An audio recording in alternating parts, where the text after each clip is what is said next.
Wake that ass up. Early in the morning. The Breakfast Club. Morning, everybody. It's DJ Envy, Jess Hilarious, Charlamagne the Guy. We are the Breakfast Club. Lauren LaRosa, of course, filling in for Jess. And we got a special guest in the building. Yes, indeed. The brother, Michael Eric Dyson. Keep it light-skinned brothers alive. How you feeling, brother? Man, I'm feeling like we still riding with Drake, so let's hang on as long as we can.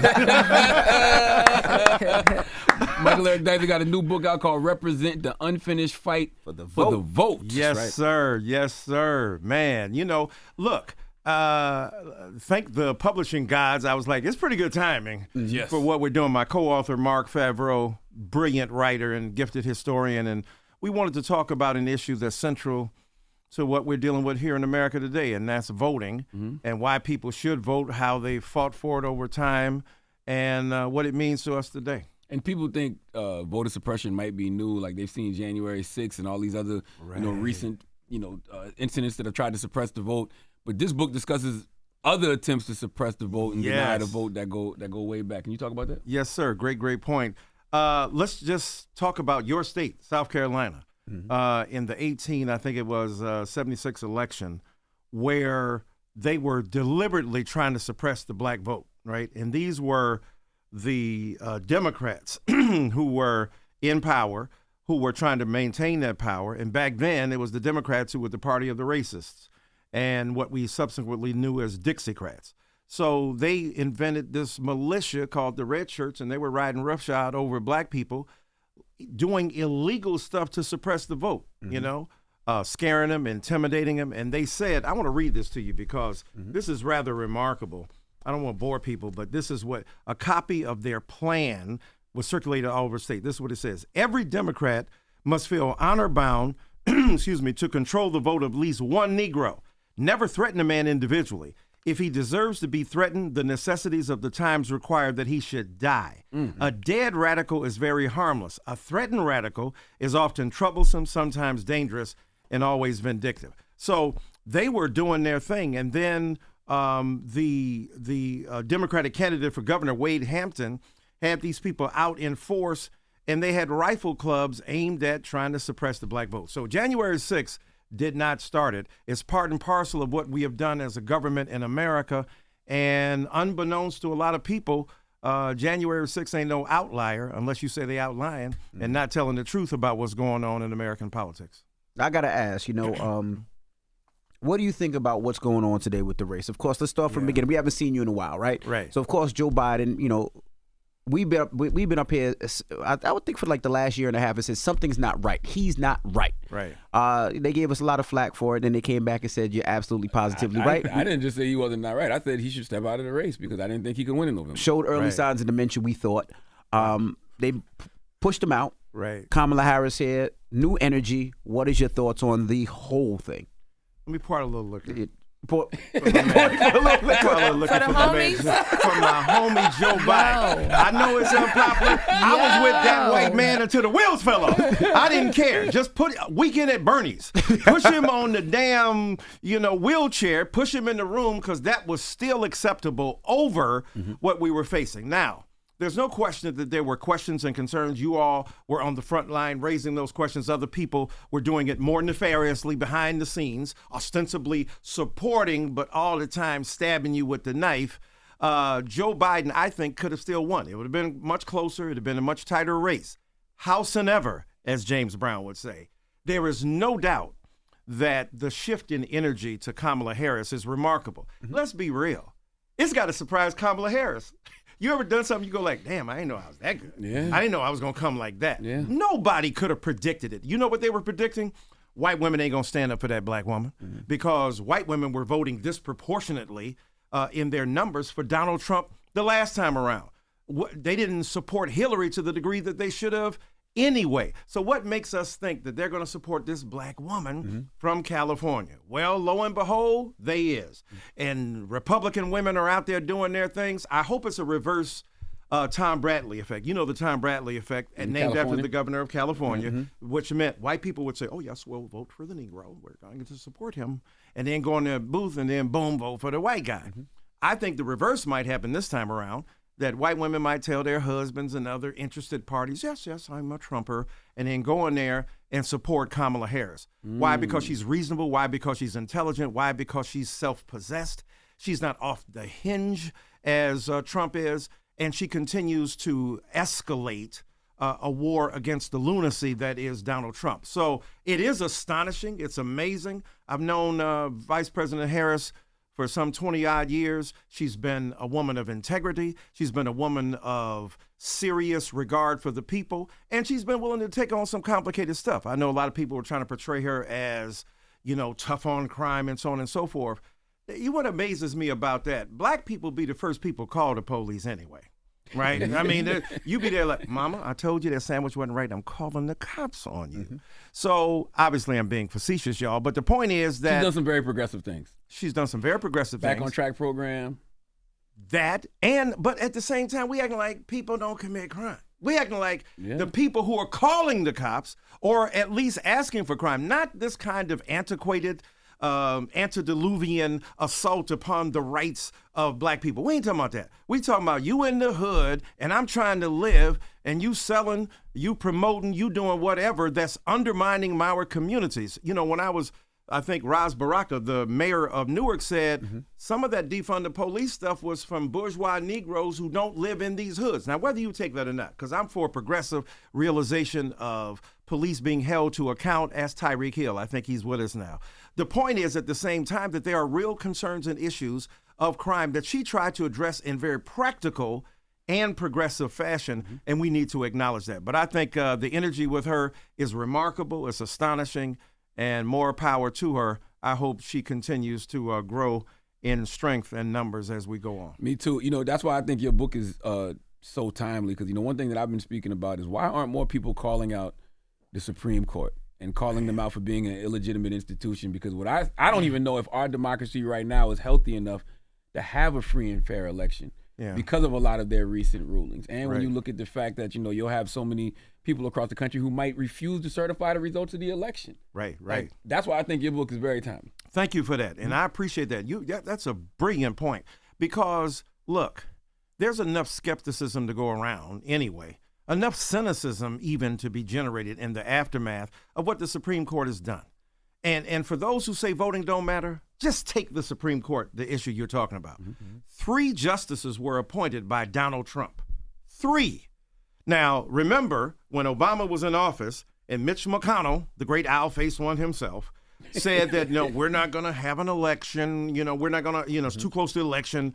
We're not going to do this. It's 10 months before. We're going to hold Merrick Garland and let the next president decide. Donald Trump wins. He gets in his people on Gorsuch, Kavanaugh, and Amy Coney Barrett, right? They have shifted profoundly to the right, a court that was meant, as you said, to be a check and balance in democracy. You got the executive branch, the president and stuff. You got the legislative, people in Congress and the Senate, and you got the Supreme Court. And they're all supposed to be held in check. But when the Supreme Court is in cahoots with the president of the United States of America, who happens to be an anti-democracy figure, who is inspiring an insurrection in America, the very avatar, symbol of what's supposed to be democracy itself, is himself purging, voters, more importantly, democracy by his own actions. Is astonishing. So it is a question as to whether or not the Supreme Court should be reformed. Now, President Biden put forth these rules, but they got to regulate themselves. What did Malcolm X say? The chickens are being now presided over by the foxes.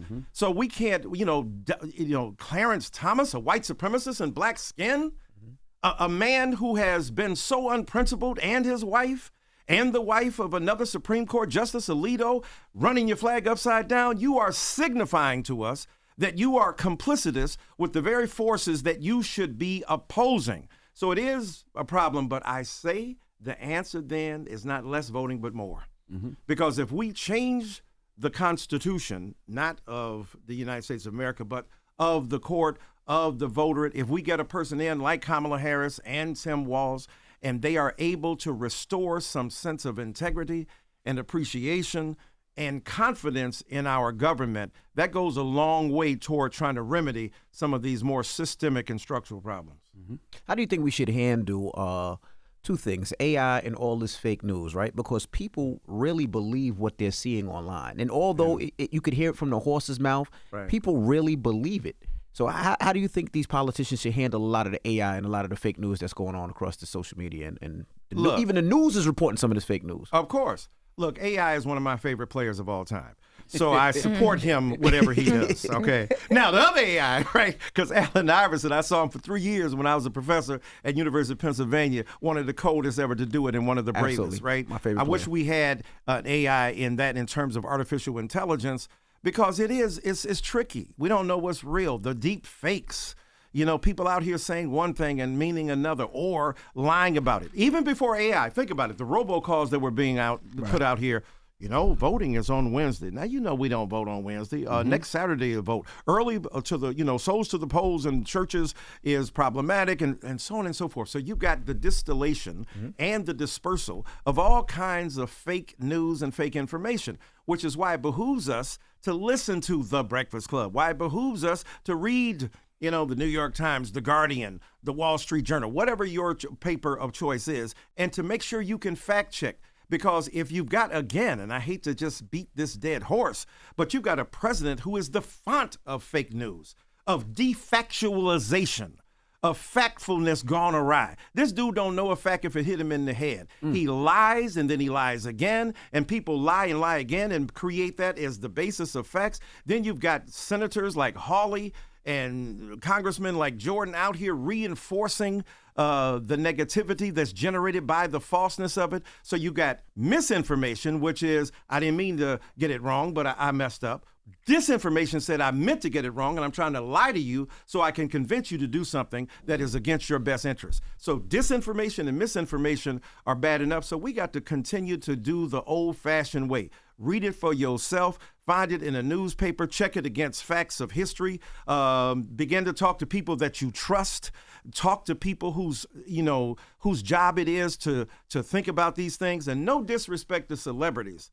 But man, oh man, in our community especially, we're vulnerable. You get a celebrity, gets mad, gets upset, talks about things, and I know I love my man Tyrese. He was just off base when what he was saying. I love his energy. I love the sincerity with which he said it. I know his intent was right, but sometimes you could just be spreading misinformation that ain't helpful to us as a people. So read. And this is why I know this sounds self-serving as a black intellectual, but I'm 65 years old. I've been out here on this battlefield for 40 years.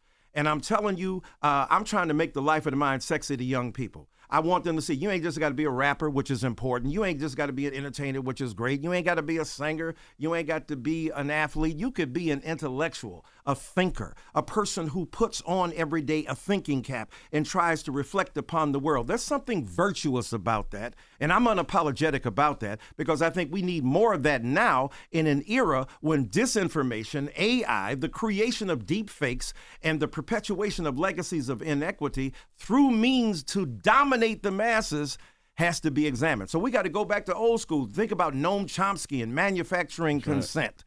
And think about these great books, Marshall McLuhan, in terms of talking about the media, and the medium is the message. That's the kind of stuff we got to think critically about as we move forward. What's interesting about what you said, Brother Dyson? Most of your favorite entertainers are rappers that people like. You like them because they're intellectual. Right. Whether you deem them an academic intellectual or not, you like point. Pac, you like Killer Mike, you like Jay-Z, you like Nas, you Scarface. These brothers are intellectuals. Lauryn Hill, that's a great point. And that's why I dig them. I've written books about half of them. Why? Because they're thoughtful. Pac was amazing on that microphone, but boy, he's up here talking about American government. At 22, 23, 24. The son of a Black Panther. He said, I was literally born in jail because his mother was one of the Panther 21 that were here in New York and were on trial. So from the very beginning, he was trained about being skeptical and suspicious of the dominant society. When you think about a Killer Mike, a Lupe Fiasco, people that I've talked to constantly. When you think about a Jay, when you think about a Nas, these are highly intellectual reflections and reflectors on society, and we appeal to them precisely because they teach us to think for ourselves and to be open-minded. Great point. How do you feel about, do you see Plies' comments that he made about Kamala and people questioning her? Who? Plies. Oh, right. And his support, you mean his support for her? Yeah, it's support, but it caused a big conversation about how do you question your candidates? Should you question your candidates? Is she being questioned unfairly? And I know your book is all about like desires and Yes, ma'am. voting equaling that. So how did you feel about what he said? Great point. Well, I love Plies. You know, Plies is out there just raising the serious questions that need to be raised. Another intellectually curious and insightful young man. And look, you got to question all these candidates. I love and support Kamala Harris. I've known her for over 20 years. I think she is the best woman for the job. May the best woman win. That's what I think. However, you got to hold everybody to account. She knows that. If she's worth her salt, she's got to say, hold me to account. Y'all know this old story that A. Philip Randolph and Mary McLeod Bethune are visiting with Franklin Delano Roosevelt in the White House, right?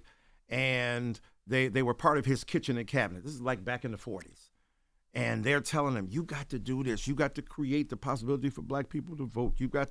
We have to do everything we can to make sure that the military is, desegregated. He says, everything you're doing and saying, I agree with. Now go out in the streets and make me do it. Right? Harry Belafonte used to love telling that story. So the thing is, you got to make people, hold them to account. Martin Luther King Jr., on the outside, putting pressure on LBJ, allows LBJ to collar some of those people in the Senate and say, you going to vote the right way, and we're going to do what we got to do to pass what? The Voting Rights Act, but before that, the Civil Rights Bill, right? Civil Rights Act. And then look at the Holy Trinity. 64, the Civil Rights Act, 65, the Voting Rights Act, and then 68, in homage to Dr. King, after his death, the Fair Housing Act. That's the Holy Trinity. That's the triumphant trilogy of transformation for black folk in this country politically and legislatively. So you got to hold these people to account. If it wasn't for the pressure of King, then LBJ wouldn't have done what he did, couldn't have done what he did. If it wasn't for Frederick Douglass, then Lincoln might not have acted the way he did. And we ain't talking about perfect people. You know, when people always cite the history of some of these people, Joe Biden or Lincoln, I don't give a dang what Lincoln's motivation was. He signed the Emancipation Proclamation.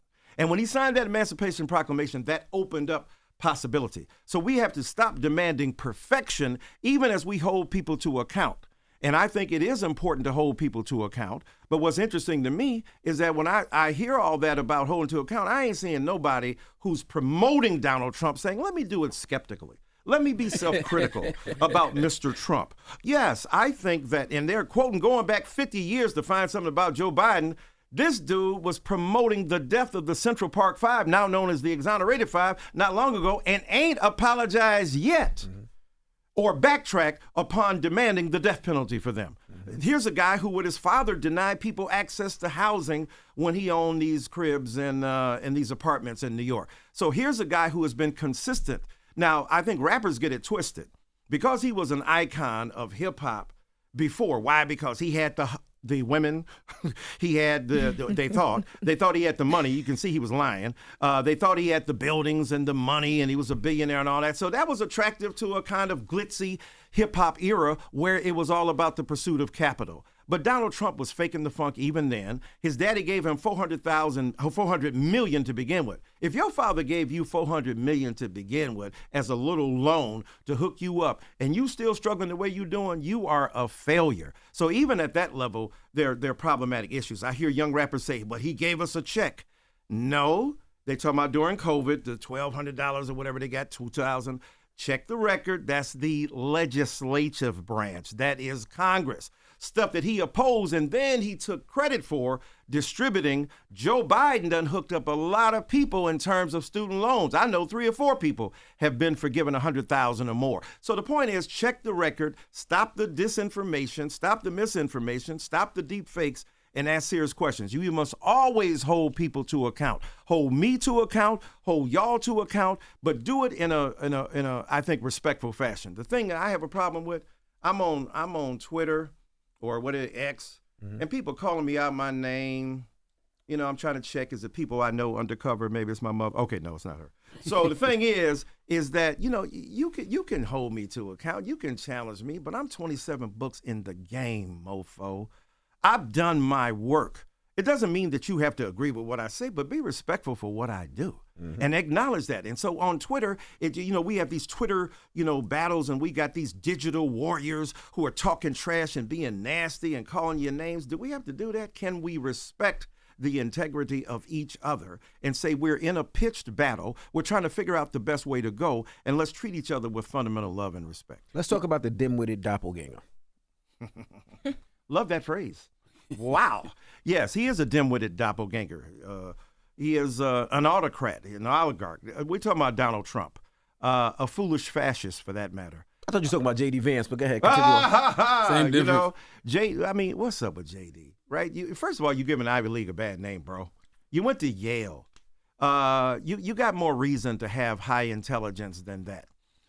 He is himself a dim-witted doppelganger of Donald Trump, because you know better. The erosion of JD Vance over the last 3 or 4 years. Not only are you being supported by Peter Thiel, and your whole senatorial career is owed to one guy in Silicon Valley who believes in you and your right-wing agenda and your deeply and profoundly nativist, xenophobic belief and passion, married as you are to an Indian woman in America. And initially you were saying, oh yeah, she's not white, but why are you apologizing for your wife, bro? Because the side you're on is so racist that you have to then make an exception for the inclusion of your wife. That ought to tell you something. JD Vance is a despicable reflection of kowtowing and capitulating to a foolish fascist like Donald Trump, and his ability to be an echo chamber as opposed to a critical voice is dispiriting, but we ought to call him for what he is. And he is joined with the enemy of the state. He is joined with an enemy of democracy, and we ought to call him out for it. Your book also points out how the founding fathers didn't want everybody to vote. Could you talk about who couldn't vote at the beginning of the nation? Yeah, I'm glad you said that, because people think, well, they came here, they're trying to flee Great Britain, taxation without representation. No, sounds like D.C., right? Mm-hmm. But the point is, the founding fathers were like, man, we got to be real careful with that, because if you say everybody can vote, then them slaves can vote. Can't have that. So we got to figure out a way to keep them out. Mm-hmm. Oh, we don't want the women running stuff. Got to figure out a way to keep them out. Oh, I get it. We'll say you have to be property owning. Now, that excludes a whole bunch of white people, too, white men. But we can keep it elite. We can keep it a nice little club that we control, because we don't want the unwashed masses to be able to determine and dictate what goes on in America. So initially, what did they do? They punted it. The federal government said, let's give it to the states, right? Whoever is, in New Jersey, they can decide what they're doing. Who's in, Massachusetts, they can decide what they're doing. Who's in South Carolina, they can decide what they're doing. So they punted it to the states. And then you've heard of this thing called states' rights, right? That was a big thing during the civil rights movement at its height, because they were saying it's the states' rights. Forget the federal government telling us what we can and cannot do, imposing constraints upon us. When George Wallace, the governor of Alabama, stood in the door and kept those Negroes from entering the University of Alabama. Forget the federal government. It's the state, and Alabama says they cannot come in. So that was set up by the federal government, because they said, the founding fathers, we don't want us dictating and determining what goes on in these states. For instance, in New Jersey, women could vote initially, right? That was the only state that allowed women to vote. They were first referring to they, which is not, neutral. Then they said he or she, which is pretty progressive when you think about women voting. But then decades later, they even rejected the possibility of women voting in Jersey. In some states, black people could vote, then they couldn't vote. So there was a hodgepodge and a mishmash of, constitutional declarations independently of these states that allowed them to have wildly varying degrees of support. But overall in all, the founding fathers weren't the kind of, richly supportive Democrats, small d, that were able to say, we want everybody to be able to vote. And that kind of misunderstanding, it's just like when I hear conservatives say, well, we're a Christian nation. No, we ain't, bro. South Africa is one of the rare ones that claims to be explicitly a Christian nation. You see how that turned out. So when they say this is a Christian nation, Thomas Jefferson ain't believing in the Bible the same way you do, Ralph Reed or Jerry Falwell. Mm-hmm. It's a different Bible. The first thing Thomas Jefferson did when he got the Bible, he cut all the miracles out, because he wanted to be empirical. He left Smokey Robinson, though. Okay, anyway. So, come on, man. Come on with it. So he cut the miracles out. He wanted only thing that could be empirically verifiable. Right. So, boom, that's gone. Y'all ain't believing in that. They were what they call mechanistic deists. That means God wound the world up, put it in order, and let it go on its own. So when Albert Einstein, years later, when he's debating Werner Heisenberg and about, theories of physics, Einstein believed in the, that there's phenomena that you could specifically note where it is. Heisenberg said, no, it's an uncertainty principle. We don't quite know where it is. We're trying to figure it out. It's approximately here. Einstein said, God does not play dice with the universe. So what he meant by God was, Einstein was an atheist. He meant the structure of the universe, natural law. So I'm saying all that to say, when y'all be saying this is a Christian nation and it's founded upon these principles, stop lying, do your homework. It was far more complicated and nuanced than we believed, and they believed in a different kind of God than we believe in now. Same with democracy. They were not for everybody participating, but the genius of those documents, the Declaration of Independence, the Constitution, the Bill of Rights, is that we could take what they said and use it for our advantage, because we could expand democracy to the parameters that they claim to want to do, but never did. That's the beauty of our country. Speaking of everybody not participating, I know you were like a big proponent of Beyonce, and you saw what just recently happened with her in the CMAs, and we participate in that arena, but we never get our just due ever there. Yes, ma'am. So her dad has come out and said, of course, race played a factor. Like that's the obvious conversation around it, because Cowboy Carter, she had a huge year, right? Oh my God. She made history. She did. You know what I mean? So what's your take on Beyonce and the CMAs? Yeah, and being snubbed? Come on, man. I mean, just in terms of the merits alone, forget issues of race, gender, class, just on the issue of the merits alone, the album itself as a document of country music was beautiful, brilliant, and powerful. And she stretched the parameters of it. She got Dolly Parton on there giving her a cosign. I mean, she did all the stuff you're supposed to do. She wearing the cowboy boots. She got the cowboy hat. She's hanging out. She Texas Hold'em. I mean, she making the music. And she grew up in Houston, Texas, y'all. What y'all think? Of course she loves country music. I grew up in Detroit. My daddy was from Georgia, mama from Alabama. We listening to country music. Hey, good looking. What you got cooking? How's about cooking something up with me? Come on, man. We were listening to that country music. Ray Charles putting it down. We're watching George Hamilton play, the great country singer, and who died in his early mid-20s. So the point is that we listen to country. We are country. We help produce country. Country is like the white blues, and blues is like the black country. So there were similar traits, musical styles, signatures, cadences, and the like. So Beyonce grew up with that genuinely. And now to be denied that, what else you gonna say? But it's a racial segregation of a marketplace that they are seeking to undermine, that they're seeking to open up, that they're seeking to challenge. And look, I live in Nashville, Tennessee. I love country music. I'm down with it. I go to the CMAs. My very dear friend, Mia McNeil, who I had the chance to perform her wedding ceremony, a brilliant advocate for DEI in country music, is there. So they're making strides, but this right here is a black mark, pun intended, on country music, and they ought to be ashamed of themselves for denying the very means by which they could become even more popular. Think about it. That's right. Michael Jackson had to argue for his music to be played on MTV. Please, white establishment, allow me to save you. Allow me to come in and make videos that will revive your genre. And so at the same time here, what we got to acknowledge is that Beyonce brought a different audience to what's going on. Think about it. When Taylor Swift is at the NFL, they're embracing it. Let's show Taylor every 2.7 seconds with her boyfriend and clapping and so on and so forth. So now Beyonce comes in, it's a different story. Right. It's bald racism, it's bigotry, and Howard Thurman said a bigot is a person who makes an idol of his commitments.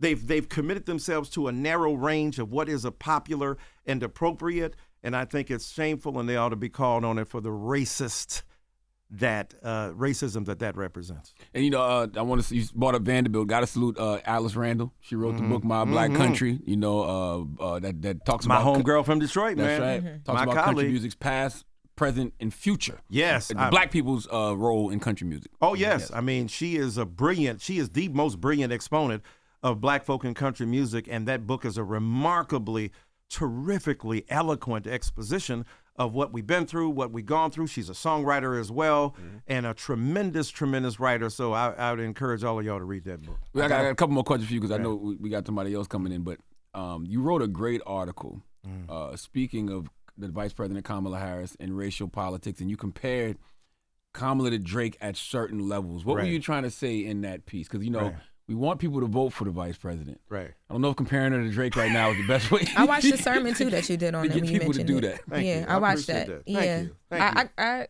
go ahead. All right. Well, see, here's my point. Break it down, my light-skinned brother.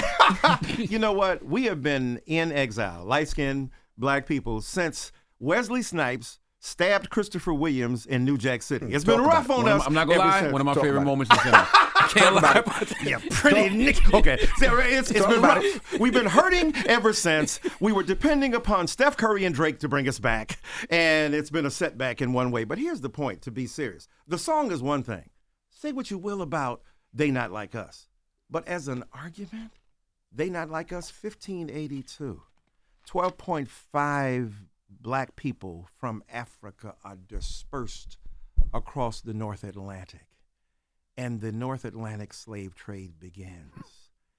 And most people did not come to what we now know as the United States of America. They went to Brazil, they went to Mexico, they went to the Caribbean, and less than 400,000 came here. Number one. Why is that important? Because when we're talking about who's Black and who's not, because, people debated me. We ain't you so stupid. Okay, you could say that, but I got my bona fides. You're so stupid. It's not about race and Drake. It's about culture. He's a culture vulture. Yeah. Are you serious right now? What other Black entertainer do you know has ever been called a culture vulture for experimenting in his own or her own music? That's number one. Number two, Drake grew up in Toronto. Adopting different musical persona was indigenous to that particular region, number two. Number three, a lot of Black folk went to Canada when they were trying to escape the murderous privileges of whiteness in America where slaveocracy was established. So when you say Drake is illegitimate or not genuine because he doesn't like Black American culture or doesn't embrace it, Blackness is bigger than what happens in the United States of America. Kamala Harris, what did they say? She's got a fake accent. Sound familiar? Drake with those fake accents. This is what artists do. What did Jay-Z say? We're all actors. De Niro in training. What did Fat Joe say? 97% of the stuff out is made up. That's what artists do. We don't hold Al Pacino. Are you really a member of the mob? We don't do that to maybe Frank Sinatra. We gave him an exception. But there were many others who do this, right? We don't say you have to live the life you sing about in your song, which is a great gospel song, beautiful when Mahalia Jackson is singing it, not so much when you're trying to act like what's on that film is you or what's in that booth is you. We make stuff up. That's what art does. That's what fiction writers do. That's what Toni Morrison does. Now, Toni Morrison's Beloved is based upon a real story, Margaret Garner, right, who killed her own children, and before I'll be a slave, I'll be buried in my grave and go home to my God and be free, or kill my own kids. But she fictionalized the expression of that idea. Why is it that Drake becomes the avatar and symbol of what is not genuine in Blackness when it's your narrow conception of Blackness that prohibits him from flourishing in many ways? So I got big arguments with that. Kamala Harris, they said the same thing about Drake as her. You got a fake accent. You went to Canada to go to school. JD Vance has been on her about that. And then that you're not genuinely Black in the way that other Black people are. Blackness, by definition, is subversive. It undermines narrow categories. I spent most of my career arguing against people who are trying to impose narrow constraints upon Blackness. We are as big as our imaginations allow us to be. And I think this is one of the sorry moments within hip hop and Black culture where Drake becomes automatically the representative of what is inauthentic. And Kamala Harris in the same way. You ain't really Black. She's not a real Black woman. Even Donald Trump is trying to weigh in by saying she just turned black, like she had malaria or some other disease and, leprosy, and that she became black. This is the kind of ignorance that we've got to confront. I would love to hear your take. I know this has nothing to do with politics, but I love your thought process. The fact that Lil Wayne is not performing Super Bowl in New Orleans. Wow. Go. Yeah, that's look, I love Lil Wayne. I'd rather be underground pushing flowers than in the pen sharing showers. I hear you, bro. Look, I mean, those decisions are complicated and nuanced, right? First of all, we just now got used to the fact that hip-hop could even be part of the conversation. Thank you, Jay-Z. Thank you, Jay-Z. Thank you, Rock Nation. I mean, thank you, Rock Nation. I mean, Jay-Z, now, this ain't got nothing to do with that, but I was about to preach that sermon you were talking about a couple, 3 weeks ago. I get a text, bring back the glasses. So I said, what's this text to me? And he says, I guess people feel the same way about my hair. Ha, ha, ha. So that was Jay. I was like, I'm wearing them, Jay. What's up, bro? I'm here, right? Now, other people have been saying it, too, because I had cataract surgery. I didn't need glasses anymore. But, Mike Epps said, I didn't even know that was you. It's the look. It's a part of the look. It's the brand. See, that's what I'm saying? So, Jay, and then now I'm going to keep wearing the glasses. There you go. So the point is, Jay knows what he's talking about. He understands what the deal is. So because of him, we even have an argument about whether it could be Weezy or whether it be Kendrick and so on. I mean, look, whoever the choice is can't be bad. Right. Hip-hop is being represented. Now, should Lil Wayne be acknowledged as a denizen of New Orleans, as one of the greatest artists we've ever produced? Absolutely. And who knows, maybe he'll bring Lil Wayne on. But I think, again, our privilege creates a certain kind of opportunity here to argue about stuff that we didn't even have 5 years ago. Before Jay got involved. That's an incredible point. Ain't nobody even had no conversation about hip-hop and its presence. So I give grace and love to Jay-Z and continue to support that movement because it's all good for all of us. Even though I'm a Drake fan and I love Kendrick as well, I understand what that's about. But my defense of Drake doesn't mean I'm ignorant to the broader dimensions of hip-hop culture and what Jay-Z is doing. And it's nothing short of remarkable when you think about it. The final question.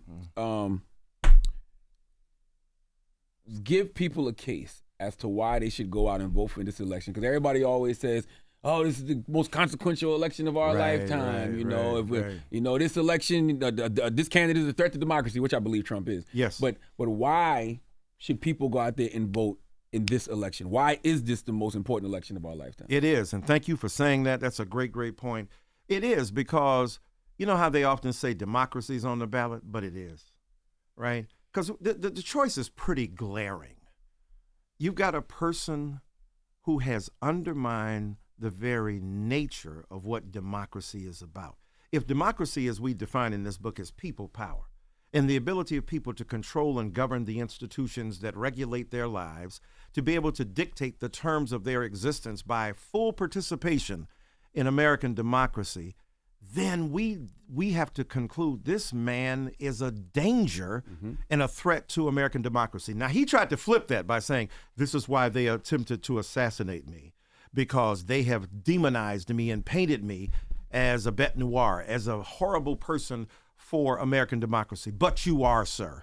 So I think it's right for us to acknowledge that in this election, we are choosing between that on the one hand and a woman who is the representative of all that is great and good about America. As a black woman, and black women already running stuff, they might as well run the country. That's right. I mean, at the end of the day, without black women, where would we be, right? I wouldn't be here.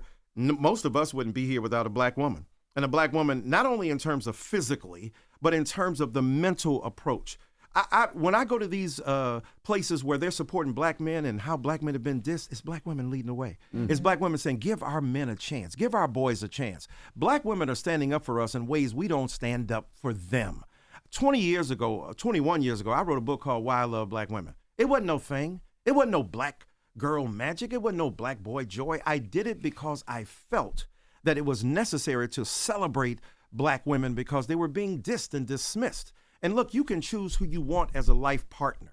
If you and this microphone get along, I get it. Hey, I like you. I like you too. Why do you like me? Because you amplify me.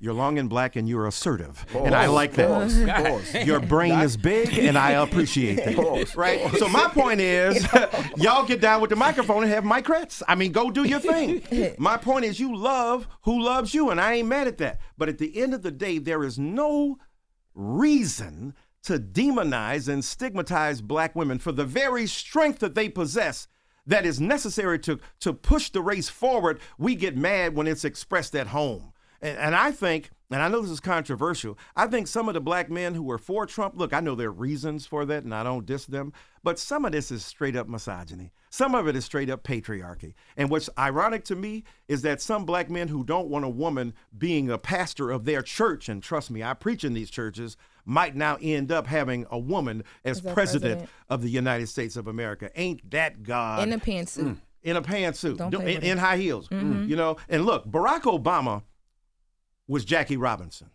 Jackie Robinson's great quality, he was a great ball player. He had tremendous skill, but his greatest skill was his ability to endure white supremacy and give it a licking while he kept doing what he was doing without being angry or resentful. You coming to the point I wanted you to get to. Go ahead. Right? I think Kamala Harris is Willie Mays. Willie Mays came along a few years after Jackie Robinson. Equally talented, really, let's be real, far more talented, and had a joy, what they call a joie de vivre. He had a joyfulness about what and a confidence, but that confidence that Willie Mays could express, even though he was subject to the arbitrary women caprice of white supremacy and segregation, but he was freer because of the sacrifice of Jackie Robinson. So the joy of Kamala Harris grows from the hope of Barack Obama. Because Barack Obama had hope, now Kamala Harris can have joy. And she is Willie Mays in high heels, and she's stepping, and I continue to support and love that woman because she represents the best of who we are. Michael Eric Dyson, ladies and gentlemen. That's right. Represent the Unfinished Fight for the Vote is available everywhere you buy books right now. That's right. Thank We you. appreciate you for joining us this morning. Love y'all. Keep doing the great work. That's right. It's The Breakfast Club. It's Michael Eric Dyson. Wake that ass up. Early in the morning. The Breakfast Club.